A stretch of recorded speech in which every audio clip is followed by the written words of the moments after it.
صاحب میں اپنا نیا کاروبار شروع کرنے جا رہا ہوں، تو کاروبار شروع کرنے سے پہلے کوئی دعا بتا دیں کہ جس کی وجہ سے کاروبار میں برکت ہو۔ سورہ لقمان کی 26 نمبر آیت ہے، سورہ لقمان کی 26 نمبر آیت ہے، للہ ما فی السماوات والارض ان اللہ هو الغنی الحمید۔ جو کچھ زمینوں میں ہے، آسمانوں میں ہے، سب اللہ کا ہے، اور اللہ تعالیٰ بے نیاز ہے، سب خوبیوں والا ہے۔ اللہ بے نیاز ہے، سب خوبیوں والا ہے۔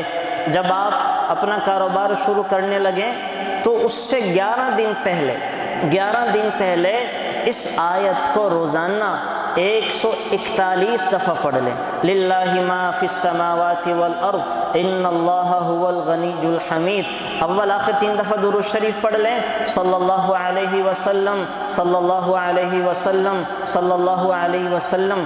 درمیان میں یہ آیت 141 دفعہ پڑھ لیں، للہ ما فی السماوات والارض ان اللہ هو الغنی الحمید۔ پھر 3 دفعہ درود شریف پڑھ لیں، صلی اللہ علیہ وسلم، صلی اللہ علیہ وسلم، صلی اللہ علیہ وسلم۔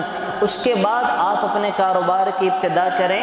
انشاءاللہ آپ اگر یہ عمل کر کے کاروبار کو شروع کریں گے، اللہ تعالیٰ کاروبار کو چمکائے گا بھی، برکت بھی عطا فرمائے گا، کاروبار میں ترقیاں بھی ہوں گی۔ تو یہ ہمارے اکابرین کا بتایا ہوا وظیفہ ہے، اس عمل سے انشاءاللہ اللہ تعالیٰ کاروبار میں ترقیاں عطا فرمائیں گے۔ ٹھیک ہو گیا جی؟ Thanks for watching. Please subscribe, like, share Mufti Sufyan.